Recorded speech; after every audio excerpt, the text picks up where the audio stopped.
شاہ رخ خان کبھی عمرہ کرنے کے لیے بیت اللہ چلے جاتے ہیں، خانہ کعبہ کا طواف کرتے ہیں، احرام پہنے ہوئے ہیں، بڑا پروٹوکول ملتا ہے، واپس آتے ہیں، پوجا میں لگ جاتے ہیں۔ ہم یہ سمجھتے تھے کہ شاید اس شخص کو اللہ نے ہدایت دے دی ہے اور اب یہ واپس اس کی طرف نہیں جائے گا۔ تو وہی بات ہے کہ رحمان کو کی بھی عبادت کرتے رہو اور شیطان کو بھی ناراض نہ کرو۔ اب ان کے گھروں میں انہوں نے ہندو عورتوں کو بیوی بنا کے رکھا ہوا ہے۔ ہندو عورت سے مسلمان مرد کی شادی ہو ہی نہیں سکتی، اور آپ اس کو کچھ بھی کر لو، وہ شادی ہے ہی نہیں۔ جب شادی ہی نہیں ہے تو آگے جو بچے پیدا ہوں گے وہ ایسے بچے نہیں ہوں گے جو نکاح سے پیدا ہوئے۔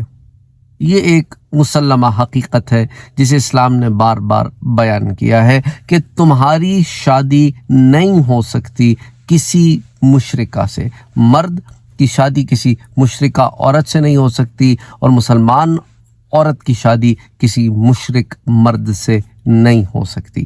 اچھا، اب آ جاتے ہیں ان کی ان دوغلی پالیسیوں کی طرف۔ آپ دیکھ سکتے ہیں کہ کس طرح انہوں نے یہ اس طرح آ کے کہیں پر بھی یہ ماتھے ٹیک دیتے ہیں، کہیں پر بھی یہ پوجا کرنا شروع کر دیتے ہیں، اور کہیں پر بھی یہ یعنی ان کو دیکھ کر کون کہے گا کہ یہ مسلمان ہے؟ ادھر اسلام رہتا کدھر ہے بھئی؟ دیکھیں نا، کفار مکہ نے حضور صلی اللہ علیہ وآلہ وسلم، آپ کو سیرت مبارکہ میں یہ چیز پڑھی ہوگی کہ سورہ قل یا ایھا الکافرون جو نازل ہوئی نا، اس کے پیچھے ریزن کیا تھا؟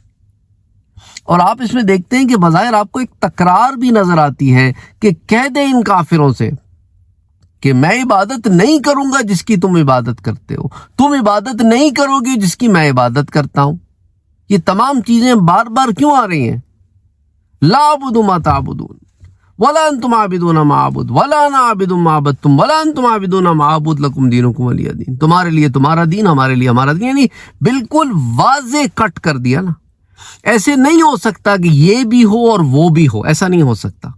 یا یہ ہوگا یا وہ ہوگا، یا ایک خدا واحد کی عبادت ہوگی، یا پھر تم یہ کہو کہ بھئی ہم کئی کو مانتے ہیں۔ ایسا نہیں ہو سکتا کہ ایک دن تو تم نے ایک خدا کی عبادت کر لی اور اگلے دن جو ہے تم کئی خداؤں کی عبادت کر رہے ہو، پھر اگلے دن تم ایک خدا کی عبادت کرنے لگ جاؤ، پھر اس کے بعد اگلے دن پھر کہو کہ کئی خداؤں کی بات کر رہے ہیں۔ اچھا، کفار مکہ کچھ اسی قسم کا پروپوزل لے کے آئے تھے کہ ہمارے خداؤں کو برا نہ کہو۔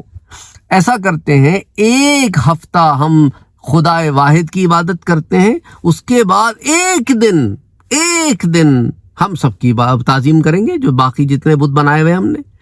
حضور نے کہا ایسا نہیں ہو سکتا۔ انہوں نے کہا اچھا ٹھیک ہے، ایسا کرتے ہیں، ایک مہینہ ہم خدا واحد کی عبادت کرتے ہیں، ایک دن سب کی عبادت کر لیتے ہیں۔ اب حضور نے کہا ایسا نہیں ہو سکتا، تو کہنے کہ اچھا ایسا کرتے ہیں کہ ایک سال ہم خدا واحد کی عبادت کرتے ہیں، اس کے بعد ایک دن سب باقیوں کی بھی تعظیم کر لیں۔ حضور نے کہا یہ نہیں ہو سکتا، کیسی باتیں کرتے ہو؟ ایک لمحہ بھی اگر اللہ عز و جل کے علاوہ کسی کی عبادت کر لی تو بات ختم ہو گئی نا۔ پھر یہ تو وہی بات ہے کہ تم کہو کہ میں یہ کام کرتا ہوں اور وہ کام نہیں کرتا، اور جو کام نہیں کرتا وہ بھی پھر کر لو، تو بات تو پھر ختم ہو گئی۔ تو بس وہی ہے، جب کہہ دیا لا الہ الا اللہ تو پھر لا الہ الا اللہ، اللہ کے سوا کوئی عبادت کے لائق نہیں ہے، تو بس اللہ کے علاوہ کوئی عبادت کے لائق نہیں ہے۔ ایک لمحے کے لیے بھی اگر تم نے اللہ کے سوا کسی کی عبادت کی تو بس ختم ہو گئی بات۔ وہ پھر لا الہ الا اللہ تمہاری طرف سے تو منسوخ ہو گیا کہ تم کلمہ گو نہیں رہے، تم مسلمان ہی نہیں رہے۔ ایک شخص اللہ کے حرام کو حلال یا اللہ کے حلال کو حرام سمجھے تو وہ مسلمان نہیں رہتا۔ سمجھ رہے ہیں بات؟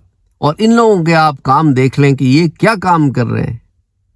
اس لیے ہم کہتے ہیں کہ یہ بار بار رنگے ہاتھوں پکڑے جاتے ہیں، پھر ان کے منہ سے اسلام کی بات کچھ اچھی نہیں لگتی جب یہ شو میں بیٹھ کے کہتے ہیں ہاں مجھے تو نصر من اللہ و فتح قریب، نصر من اللہ، اللہ کی نصرت مسلمانوں کے لیے ہے، اللہ کی نصرت ان دو کشتیوں میں سوار لوگوں کے لیے نہیں ہے جو اپنے آپ کو مسلمان کہتے ہیں۔ کہ غیر اللہ کے آگے بھی جھکتے ہیں اور یہاں اللہ کی عبادت بھی کر رہے ہیں. نہیں, کس کو بیوقوف بنا رہے ہو؟ ہمارے گھر میں جی پوجا بھی ہوتی ہے, ہمارے گھر میں رمضان کے بھی روزے رکھے جاتے ہیں, ہمارے گھر میں گیتا بھی پڑھی جاتی ہے, قرآن بھی پڑھا جاتا ہے. کیا ہے, کس کو بیوقوف بنا رہے ہو یار؟ اور جب ہم پیدا ہوئے تھے تو ہماری, یہ انوپم کھیر کے شو میں بیٹھ کے یہ صاحب شاہ رخ خان صاحب کہہ رہے تھے کہ جب ہم پیدا ہوئے تھے تو ہماری ماں نے, ہماری دادی نے ہمارا نام عبد الرحمن رکھا تھا, عبد الرحمن نام رکھا تھا. اللہ نے دیکھو نا, یہ عبد الرحمن نام ہی تم سے لے لیا کہ رحمان کے بندے بھی کہلاؤ اور ایسی اچھی حرکتیں بھی کرو, تو اللہ نے تم سے وہ نام ہی لے لیا. بہرحال ایسے لوگوں سے بچیں, ان سے امپریس ہونے کی کوئی ضرورت نہیں ہے. مقصد یہاں بتانے کا یہ ہے, یہ دوغلے قسم کے لوگ ہیں. انہیں جہاں گاندھی جی کے نوٹ نظر آتے ہیں یہ وہاں چلنا شروع کر دیتے ہیں, جہاں انہیں ڈالرز نظر آتے ہیں یہ وہاں چلنا شروع کر دیتے ہیں, جہاں انہیں دنیاوی منفعت نظر آتی ہے, دنیاوی فائدے نظر آتے ہیں, یہ وہاں چلنا شروع کر دیتے ہیں. ان کو جو آپ کو ان کو ذرا سا کبھی گین نظر آئے گا نا کہیں, وہاں پہنچ جائیں گے. ان کو اس کے علاوہ اور کچھ نہیں ہے کہ میری موویز نمبر 1 رہے ہیں, میں نمبر 1 رہوں, میرے گانے ہٹ ہوتے رہیں اور میں بس لائم لائٹ میں رہوں اور میں بس کچھ بنا رہوں. بس اسی دنیا کی غرض کے لیے ان کی ساری محنتیں. تو ایک لمحے کو کبھی بھی کوئی اس قسم کی بات خیال دماغ میں آئے تو یاد رکھ لینا کہ قل یا ایھا الکافرون, اے میرے پیارے نبی کہہ دیں ان کافروں سے. کافر ہوتا کون ہے؟ کفر کرنے والا. کفر کیا؟ انکار ہے. انکار ہے, اللہ اور اس کے رسول کا انکار ہے. تو اللہ اور اس کے رسول کی بات کا انکار انسان کو کفر پر پہنچا دیتا ہے. تو بہرحال قل یا ایھا الکافرون, کہہ دے میرے نبی ان کافروں سے, لا اعبد ما تعبدون, میں نہیں عبادت کروں گا ان کی جن کی تم عبادت کرتے ہو, ولا انتم عابدون ما اعبد, نہ تم اس خدا واحد کی عبادت کرنے کے لیے تیار ہو یا کرتے ہو جس کی میں عبادت کرتا ہوں.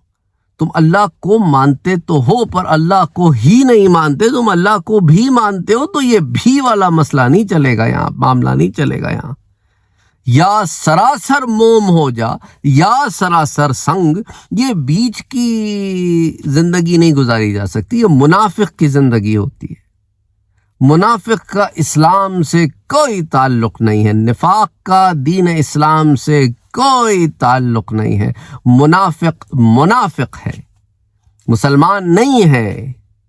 مسلمان ہوتا ہے جو ایک خدا واحد کی عبادت کرتا ہے, اس کے علاوہ کسی کی عبادت نہیں کرتا, کہیں سر نہیں جھکاتا اپنا, بس اللہ کے در پہ سر جھکاتا ہے. تو اللہ عز و جل نے مسلمان کو یہ شان شوکت دی ہے کہ مسلمان کا سر صرف اللہ کے آگے جھکتا ہے اور کسی کے آگے نہیں جھکتا, جو اشرف المخلوق ہونے کا تقاضا بھی ہے.